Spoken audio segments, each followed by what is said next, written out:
Salut à tous, j'espère que vous allez bien aujourd'hui. Aujourd'hui, une nouvelle vidéo. Aujourd'hui, on va parler d'un sujet qui va être intéressant, qui va changer ta vie. Moi, tout ce que je veux, c'est au moins un visionnement, au moins un like. Moi, ça fait mon bonheur. Même s'il y a très peu de personnes qui vont regarder la vidéo, moi, je m'en fiche. Moi, je suis là pour partager mes contenus. C'est ça le plus important. Puis, ça va faire en sorte que mes chaînes vont prendre de la valeur au fur et à mesure. Donc, aujourd'hui, je vais vous parler de la cigale et la fourmi. Comme vous savez, très peu de personnes ne connaissent pas l'histoire. Moi, je vais vous expliquer l'histoire. Dans le fond, cette histoire-là, ok, c'est très raconté puis très répandu au secondaire. Parce que c'est plus au secondaire que tu apprends le principe de la cigale et la fourmi. Qu'est-ce que c'est concrètement? Je t'explique. Dans le fond, ça explique que tu as la cigale qui joue le rôle de chanter pendant tout l'été. Dans le fond, son but, c'est de chanter pendant l'été, puis tout ça, avoir le fun, tu comprends? Avoir du fun, c'est ça que je veux dire. Pendant que la fourmi, elle est juste là dans le but de travailler extrêmement dur et aussi de prévoir ses prévisions, ok? Là, je m'arrête juste là, ok? Parce que je vais faire une parenthèse, ok? La parenthèse, c'est mon premier point qui est la vie de tous les jours. Pourquoi la vie de tous les jours? La vie de tous les jours, pourquoi? Parce que de nos jours, nous vivons dans un monde où la majorité des gens sont distraits. Ce qui veut dire que, en quelque sorte, vous êtes des cigales, excusez-moi.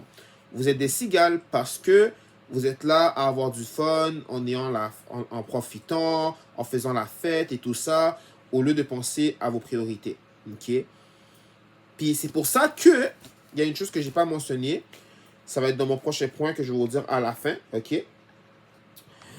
C'est pour ça que, malheureusement, il y en a qu'après, ben, ils sont là à se dire que, tu sais, on a toujours le temps, on est encore jeune et tout ça. Ben, continuez comme ça. Continuez à faire la fête pendant que vous êtes jeune.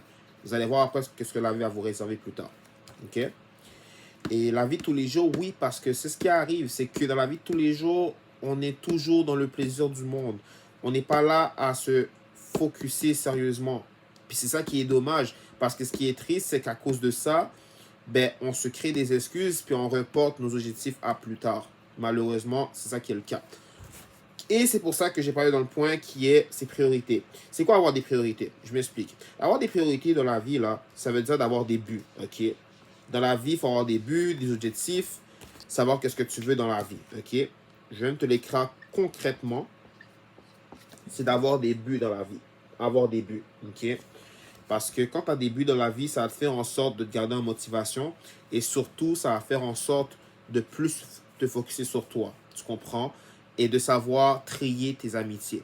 Ça, c'est quelque chose qui est important. Pourquoi? Parce que de nos jours, vous allez réaliser que on a des amis qu'on n'a pas besoin. OK? Il est temps de faire du ménage, là. Pour te faire un indice plus simple, je vais l'écrire en anglais. Dans tes social media, OK? Dans tes social media, comme Facebook, par exemple. Facebook, Snapchat. Je n'utilise pas vraiment Snapchat, mais bref. T'as Snapchat, t'as Instagram. Je peux en nommer plein si tu veux, mais peu importe. Tout ça pour te dire que fais tes tri. En voulant dire que tu vas réaliser après, plus tard, que tu as des personnes que tu n'avais pas besoin depuis le début. Parce que depuis le début, ces personnes-là sont là dans le but de te distraire. Et aussi, parfois, c'est des gens qui peuvent te faire des problèmes. Et ça, c'est à éviter. OK? Le prochain point que j'allais vous amener, c'est les distractions. Effectivement, il y a plein d'exemples de distractions que je peux vous donner. OK?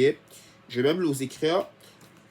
Par exemple, les distractions que moi, je peux vous partager, que malheureusement, nous vivons là-dessus. Tu as la musique. Que oui, la musique, c'est une distraction pour ceux qui ne le savent pas. Tu as les jeux vidéo aussi. On va dire les vraies affaires. Les jeux vidéo aussi, c'est une distraction. Il y en a qui vont dire, ah ben, je sais pas de quoi tu parles là. Mais non, c'est vrai, les jeux vidéo, c'est une distraction aussi, mes amis. Malheureusement. T'as les jeux vidéo, c'est une distraction. T'as quoi d'autre? Les clubs. Tout ce qui est club, party. Pour ceux qui ne le savent pas, c'est des distractions aussi. Pourquoi? Parce que tu fais la fête, tu te laisses aller, tu comprends? Le chilling aussi. Oui, le chilling aussi, c'est une distraction. Pourquoi? Parce que généralement, les gens, ce qu'ils font, ils font dans le but de te perdre ton temps. Parce que généralement, les chilling, ça amène à rien, à part te changer les idées ou sinon faire des activités, tu comprends? Mais comme je vous dis pas de pas le faire, que c'est pas mauvais, mais de tenir en compte que c'est des distractions aussi. Quoi d'autre comme distraction je peux te donner? Oui, les réseaux sociaux aussi. Malheureusement, c'est le cas aussi aujourd'hui.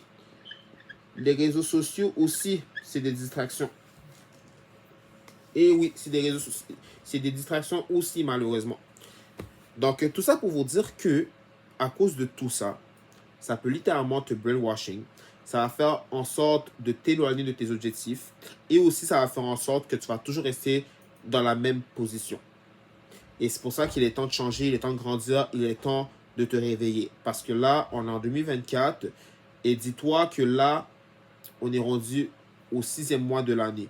C'est pas normal que pendant ce 6e mois de l'année, tu es juste en train de tourner en rond au lieu de te focuser sur tes objectifs. Vous voyez ce que je veux dire?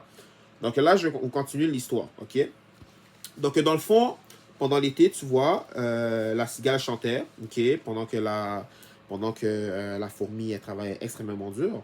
Et là, tu voyais que à chaque moment, la cigale allait toujours voir la fourmi pour lui demander de l'aide, pour le dépanner et tout ça, ok? Et là, écoutez, ça c'est quelque chose qui est puissant, ok?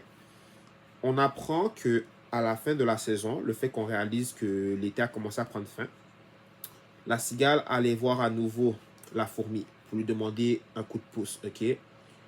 Vous savez qu'est-ce que la fourmi lui a dit? La fourmi lui a répondu straitement, directement que danser maintenant. En voulant dire que tu as été là à faire la fête, continue à faire la même galère. En voulant dire, va danser, éclate-toi. Littéralement. Et je ne sais pas tout dire l'histoire parce que je vous ai dit comme un résumé en fait, c'est un bref résumé. Parce que moi, je préfère que vous allez voir par vous-même. Parce que chaque personne a leur propre interprétation. Mais moi, mon interprétation à moi, c'est, en tout cas, c'est une leçon qui va tenir lourdement dans ma vie. Tu dois prévoir dans la vie, c'est très important. En fait, la leçon, c'est ça. La morale de l'histoire, ok, c'est ça que je cherchais comme mot, c'est que tu dois savoir prévoir et aussi de mettre tes priorités en marche. Parce que je te promets quelque chose. Si tu n'as pas de priorité dans ta vie, si tu n'es pas capable de te remettre en question, si tu es là à procrastiner, si tu es là à t'en vouloir des autres, je te promets que tu vas rester dans la même position. Ce qui veut dire que tu vas vivre ta vie comme un chien. C'est méchant à dire, mais c'est ce qui va arriver si tu n'es pas capable de tenir compte de certaines choses. OK? Et c'est pour ça que je vais aller à mon dernier point qui est le 3%. Pourquoi je dis le 3%? Je vais vous expliquer pourquoi. Parce que moi, je fais référence aux riches et les pauvres. OK? Comme vous le savez, il y a 3% dans le monde qu'on vit aujourd'hui versus 97%. OK? Je vais vous mettre en contexte. Donnez-moi un instant. OK. Pour vous mettre en contexte, OK? Pourquoi le 3%? Je m'explique. Dans le monde qu'on vit aujourd'hui, malheureusement, il y a très peu de gens qui deviennent riches au Québec ou ailleurs dans le monde, ok? Et ce qui arrive, c'est que les pauvres sont bons à plusieurs choses. Ils sont là à se plaindre. Littéralement, on est connu pour se plaindre. On est connu pour se plaindre. On est connu avec la jalousie. La jalousie aussi, ça joue un jeu important. On est connu aussi sur l'hypocrisie. Et pourquoi l'hypocrisie? Je te donnais un fait, ok? Est-ce que tu sais qu'au Québec, on est l'une des provinces les plus hypocrites avec l'argent? On est là à nous faire croire que l'argent ne fait pas le bonheur. Ça, c'est quelque chose que personnellement, je ne suis pas d'accord avec ça. L'argent peut t'amener plein de choses dans la vie. Ça peut t'amener non seulement à régler des problèmes, non seulement ça peut t'aider à posséder ce que tu veux dans la vie, que ça soit par exemple du bien, dans le sens que tu peux aider ta famille, subvenir à tes besoins, euh, t'investir dans tes projets, t'investir dans tes formations, tu comprends. Puis aussi, tu peux littéralement voyager. Parce qu'avec l'argent, si tu as une bonne mindset par rapport à ça, ben, tu sais que l'argent peut t'offrir des belles choses. Tu vois. Mais malheureusement, les gens qui disent ça, c'est toutes les 87% de ces personnes-là qui te disent, qui te font croire que l'argent ne te fait pas le bonheur, mais ce qui est extrêmement faux. Si tu as une bonne intention avec l'argent, pourquoi l'argent te rendrait pas heureux? Je me répète. Pourquoi, si les 87% là que je parle disent que l'argent ne fait pas le bonheur, mais si toi en tant qu'individu, si tu as une bonne intention éclairée avec l'argent, pourquoi l'argent ne ferait pas le bonheur? Tu me suis? Donc, c'est une question de mindset. C'est une question de mindset. C'est ça la réalité, en fait. C'est une question de mindset que les gens ne comprennent pas aujourd'hui. C'est une question de mindset. Si tu sais bien, en fait, je vais récapituler. Si tu fais les choses bien, je te promets que ton avenir va bien se passer. OK? Il faut savoir dans la vie que si tu as des bonnes intentions, si tu es formé, ou tu as des coachs, ou par exemple, tu fais des efforts, parce que généralement, c'est en faisant des efforts que ça paye le prix. En fait, tes fruits se rapportent en fonction de tes efforts.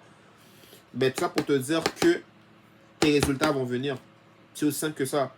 Donc, dans le fond, pour clôturer tout ça, j'espère que au moins ça vous a fait comprendre le pourquoi je vous ai mis l'évidence avec le 3% et le 87% en lien avec la cigale et la fourmi. Tout ça pour vous dire que la cigale et la fourmi, ça touche tous les domaines de la vie. Que ça soit en business, que ça soit en amitié, que ça soit avec l'argent ou le développement personnel. OK? En fait, ça touche tous les éléments. Donc, j'espère que tu as aimé la vidéo. Puis si tu as des questions ou quoi que ce soit, laisse-moi savoir dans les commentaires. Moi, ça me fera amplement plaisir. Donc, sur ce, on se voit plus tôt que tu le penses.